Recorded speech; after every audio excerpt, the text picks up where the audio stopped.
Good morning, student. It is class 6, subject science. Today we will read chapter 3. The name is separation of substances. वस्तुओं का वर्गीकरण अलग करना. Today topic is, जैसा कि हम पढ़ चुके हैं, चीज़ों को अलग अलग ढंग से छांटकर अलग किया जाता है. जैसे दाल चावल में से कंकड़ पत्थर चुभकर हाथ से भी अलग कर सकते हैं और छानकर भी कुछ चीज़ें आटे में से जैसे चोकर करते हैं अलग करते हैं. Today our topic is churning. What is churning? Churning is used to separate cream from milk, butter from curd and to remove dirt from clothes in washing machine.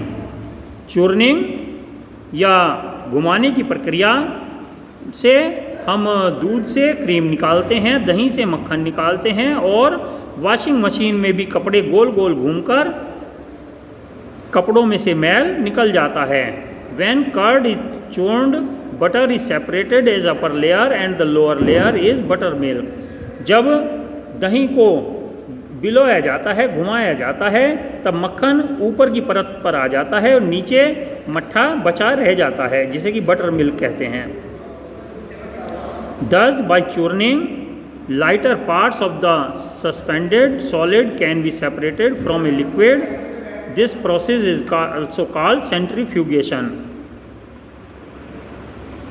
इस तरीके में हल्का सॉलिड भाग लिक्विड से अलग हो जाता है. इस मेथड को सेंट्रीफ्यूगेशन भी कहते हैं. थ्रेशिंग. थ्रेशिंग तो आप सभी जानते हैं. थ्रेशर का यूज़ हम अपने फील्ड्स में, खेतों में करते हैं, जिससे कि फसल से अनाज अलग किया जा सके, अनाज के दाले अलग किए जा सकें. पहले अलग तरीके होते थे, अब डिफरेंट मेथड यूज़ होते हैं. When crop are harvested, the grains need to be separated from the stalks. जब फसल काटी जाती है तब दानों को उसमें से अलग करना पड़ता है. Stalk are the dried stem of crop. Stalk क्या है?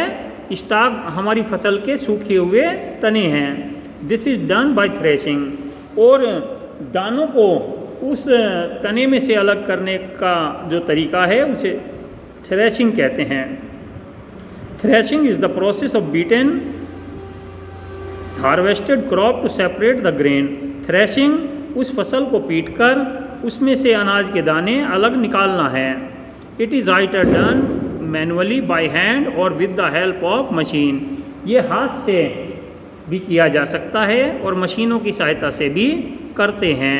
In manual threshing, the pile of crop is beaten on the hard surface as rock to separate grains. हाथ से करने में फसल का गट्ठर बना लिया जाता है और उसे कठोर सतह जैसे कि पत्थर पर पटक पटक कर दाने अलग निकाले जाते हैं. Sometimes manual threshing is done by crushing the harvested stalk using bullocks. कभी कभी ऐसा भी करते हैं, फसल को ज़मीन पर बिखेर दिया जाता है और उसके ऊपर बैलों को चलवाया जाता है, तो बैलों के खुरों से दाने अलग हो जाते हैं. Threshing is also done by using machine like the combine harvester. आजकल कंबाइन हार्वेस्टर भी आते हैं जिसमें कि फसल कटती भी है और उस मशीन में फसल अपने आप उस भूसे से अलग हो जाती है. Winnowing. What is winnowing? After threshing, the grains obtained are mixed with seed, covering and tiny pieces of leaves of stem which are collectively called chaff. These are separated by winnowing.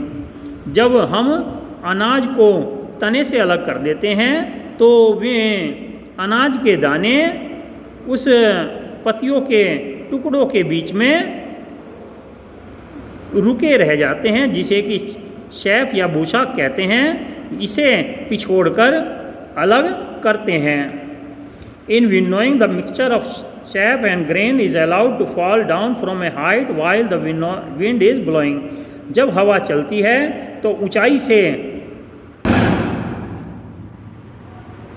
उस दाने मिले भूसे को गिराया जाता है और हवा के असर से जो हल्का भाग है भूसा है वो उड़कर दूर गिर जाता है और दाने वहीं ढेरी के रूप में इकट्ठा हो जाते हैं. In the figure you may see a women is doing the winnowing by her hands.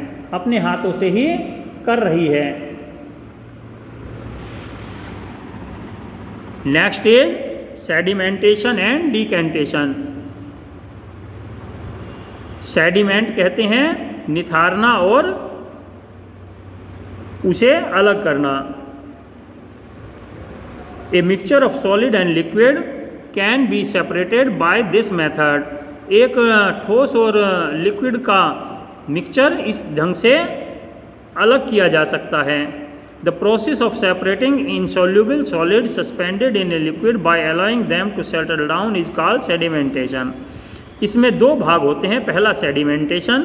Sedimentation में क्या करते हैं, हम उस मिक्सचर को किसी बर्तन में रख देते हैं. जैसे हमने बीकर में रख दिया तो जो सेडिमेंट था, जो ठोस चीज़ थी, वो नीचे बैठ गई, तली में बैठ गई. इस मेथड को सेडिमेंटेशन कहते हैं.